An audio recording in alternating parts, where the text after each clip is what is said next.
Ngayon ay meron po tayong isang balita dito na lumabas na tila isang nuclear bomb dito sa mundo ng digital finance.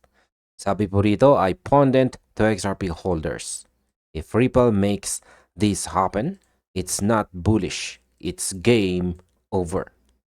Yan, kung pagtitingnan, kung sa tingin po ninyo ay sapat na ang mga nakaraang tagumpay ni Ripple, maganda po tayo dahil ang balita dito na kalalabas lang ay nagpapakita po ng isang senaryo na hindi lang basta bullish. Ito po ay tinatawag nilang game over.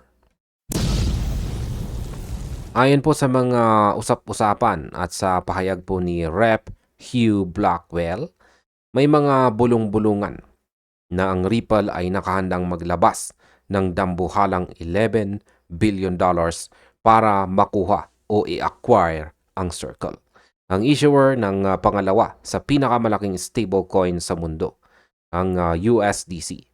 Kaya isipin po ninyo yan mga ka-crypto, $11 billion. Hindi ito birong halaga. Kung mangyayari po ito, hindi lang ito simpleng partnership. Ito po ay isang power move na maglalagay kay Ripple sa tuktok ng food chain ng global payments. Kaya sa video na ito ay pag-uusapan po natin ang bawat anggulo ng balitang ito. Ano ang implikasyon nito kay XRP? Bakit kailangan kabahan ng Coinbase? Bakit kailangan kabahan ng Coinbase at ng iba pang competitors? At higit po sa lahat ay bakit sinasabi ng mga opponents na ito na ang katapusan ng laban para sa mga kalaban ni Ripple. At ayan, simulan po natin ang tungkol sa labanan para sa stablecoin dominance. Sa pagpasok po natin sa kalagitnaan ng taong 2026, nakita po natin ang pagtindi ng labanan sa digital payments industry. Ang mga stablecoins ay hindi na lang basta tool para sa trading. Sila na po ang nagsisilbing haligi ng modern crypto finance. Sila ang nagpapatakbo ng cross-border payments, institutional settlements, decentralized finance at saka tokenized assets. Sa madaling salita, kung sino ang may hawak sa pinakamalakas na stablecoin, siya ang may hawak ng liquidity. Dito po pumasok ang pangalan ni Rep. Hugh Blackwell. Ayan po siya. Ayon po sa kanya, ang Ripple ay posibleng mag-deploy ng $11 billion para i-outbeat ang Coinbase sa impluensya nito sa Circle. Alam nating lahat na ang Coinbase at Circle ay matagal nang may malalim na relasyon sa USDC ecosystem. Pero kung papasok po ang Ripple at kukunin ang Circle, ito ang magiging isang direktang hamon sa dominasyon ng Coinbase sa United States. Sa aking opinyon ay napakalaki po ng implikasyon nito kung titignan natin ang estratehiya ni Brad Garlinghouse. Bakit nga ba Circle? Sa aking pananaw, ang pagpili po sa Circle ay hindi po tungkol sa pag-abandon sa RLUSD. Sa halip ito po ay tungkol sa infrastructure dominance. Kung pag-aari mo ang Circle, hawak mo ang USDC. Ang pinaka-regulated at pinagkakatiwalaang stablecoin sa US market. Kaya isipin po natin ang kombinasyon.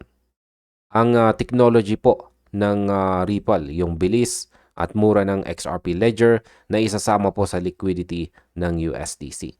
Kaya para sa akin, ito po ay isang master stroke. Kung ang Ripple ay magiging parent company o magkakaroon po ng major control sa Circle, ibig sabihin ay kontrolado na po nila ang main entry at saka exit point ng institutional money sa Amerika. Kaya masasabi ko po rito ay simple lamang. Gusto po ng Ripple na maging central bank ng crypto.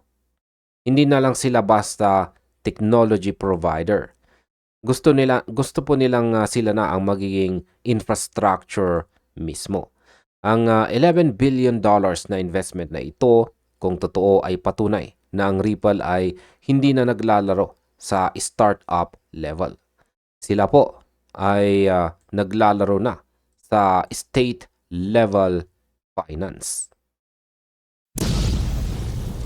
Ngayon ay pag-usapan naman po natin ang tungkol sa rumored $11 billion deal.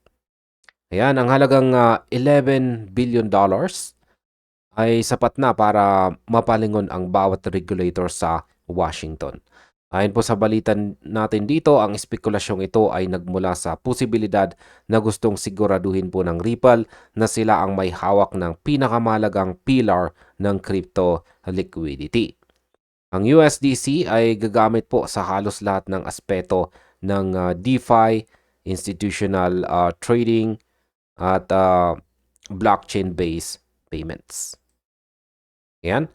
Bagamat wala pang opisyal na kumpirmasyon mula sa kampo ng Ripple, Circle o Coinbase, ang balita ay mabilis na kumalat dahil po sa timing. Kamakailan lamang ay inilaunch ng Ripple ang RLUSD noong huling bahagi po ng taong 2024. Ngayon ay bakit pa sila bibili ng Circle kung may sarili naman silang stablecoin? Ang sagot po dyan ay ang tinatawag na network effect. Ang RLUSD ay bago po lamang kasi. Samantalang ang USDC ay meron na po itong bilyong-bilyong dolyar na nakalagak at libo-libong kumpanya na po ang gumagamit nito. Sa aking opinyon, marami pong nagtatanong sa akin. At ang tanong na yan ay, Boss, hindi ba magiging kalaban ng XRP ang USDC kung makuha ito ng Ripple? Ang sagot ko po sa katanungan na yan ay isang malaking hindi. Sa katunayan, ito ay lalong magpapatibay po sa papel ni XRP.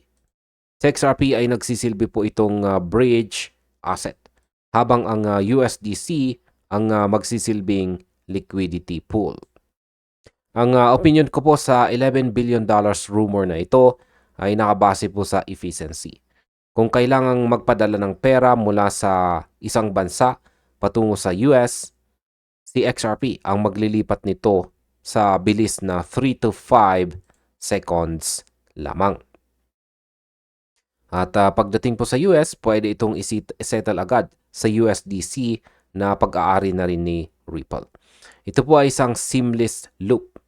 Walang ibang kumpanya sa mundo kahit JP Morgan o ang SWIFT ang makakagawa ng ganitong klasing loop na pag-aari nila ang bawat dulo ng transaction. Yan, ito ang dahilan kung bakit sinasabi ng pundit na game over. Kapag nakontrol ng Ripple ang magkabilang dulo ng payment corridor, wala nang puwang para sa mga middlemen. Kaya masasabi kong ito na po ang tunay na endgame ng Ripple, ang maging end-to-end solution para sa bawat sentimo na gumagalaw sa blockchain. Ngayon, pag-usapan po natin ang katanungan na bakit ito game changer para sa competition. Yan, sinabi po ni Rep. Hugh Blackwell dito na kapag nangyari ito, hindi lang ito bullish para sa mga holders. Ito po ay pagbabago ng pundasyon ng finance sa Amerika. Kaya isipin po ninyo ang Coinbase.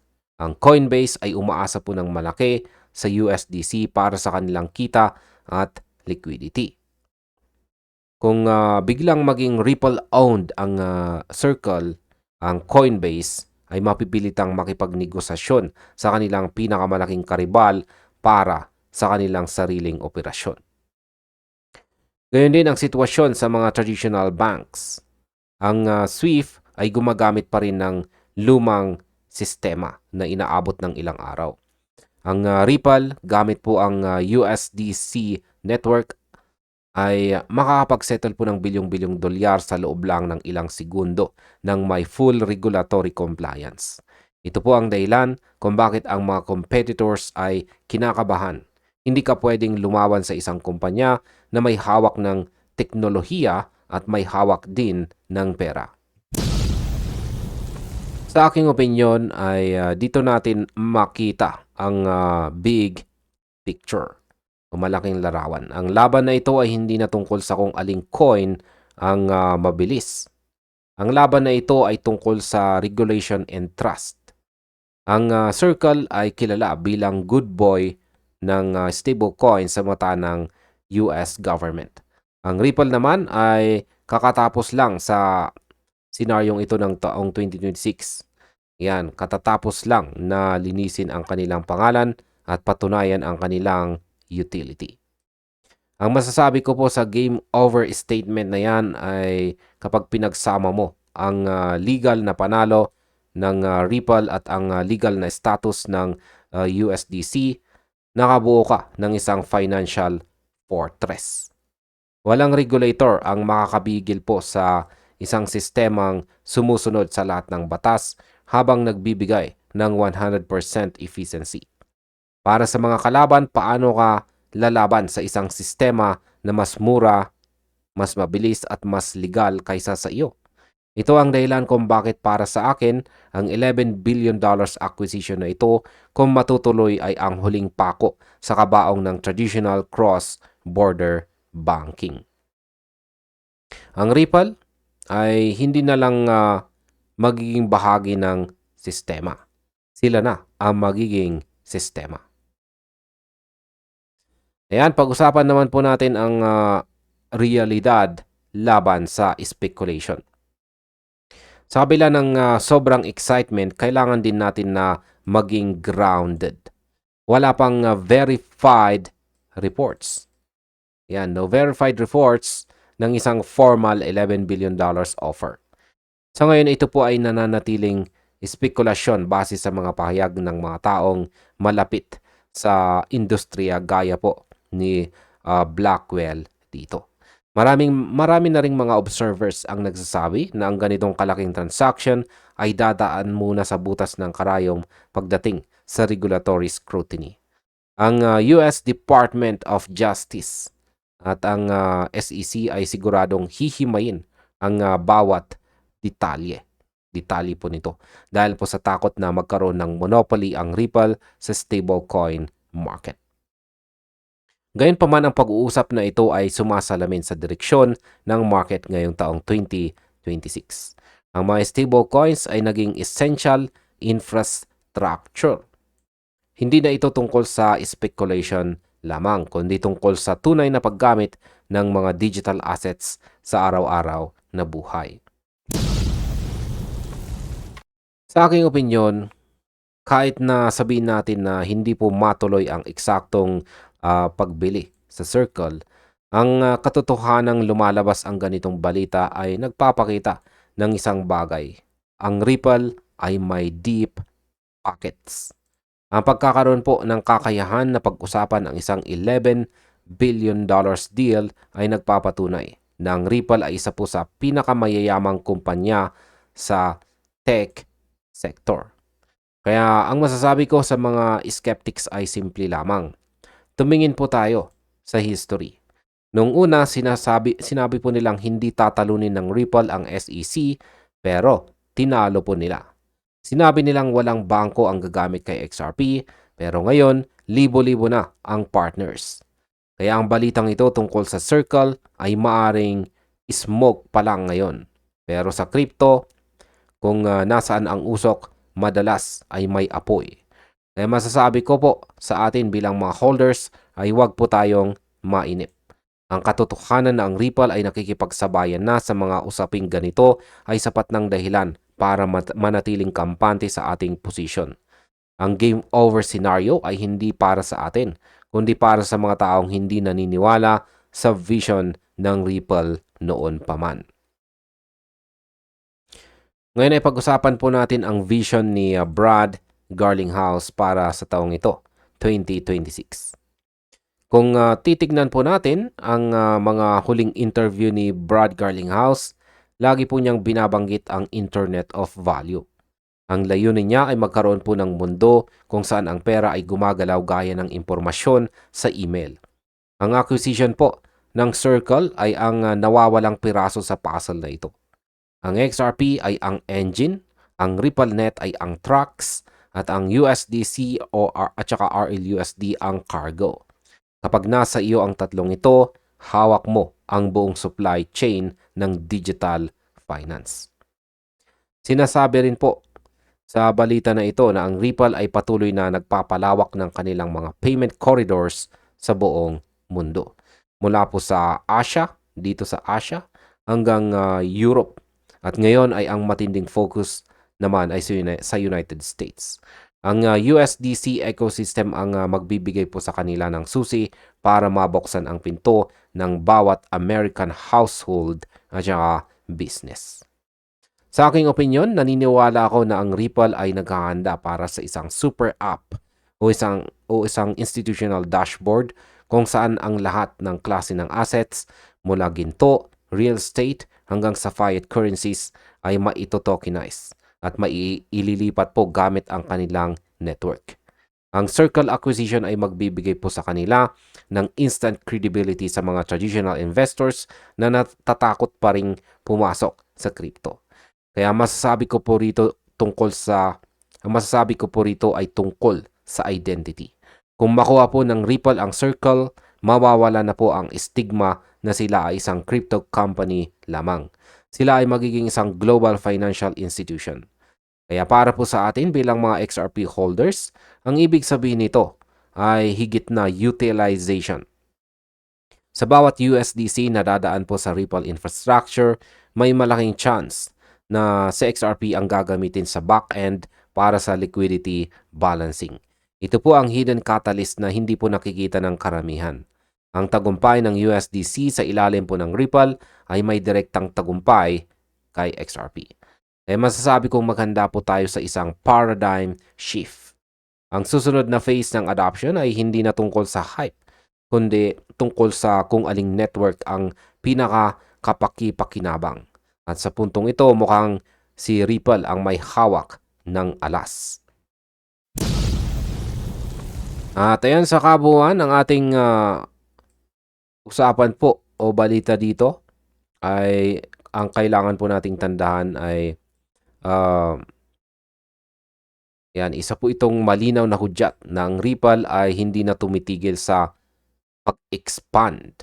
Mula po sa pagiging isang bridge asset provider, sila ay patungo na sa pagiging isang global powerhouse na may kakayahang baguhin ang daloy ng finance sa buong mundo. Kung mangyayari po ang acquisition na ito, ang statement na not bullish, it's game over, ay magiging isang realidad para sa lahat ng competitors na hindi nakasabay sa bilis ng Ripple. Ang USDC at XRP ay pwede pong maging ultimate duo ng 21st century finance. Kaya para sa atin bilang mga holders, manatili po tayo mapagmatsyag. Ang espekulasyon ay maaari pong maging katotohanan sa loob ng isang gabi. Ang mahalaga ay nakapwesto po tayo bago pa man maisara ang deal na ito. At ayan, hanggang dito na lamang po tayo sa video na ito mga ka-crypto. Marami pong salamat sa panonood.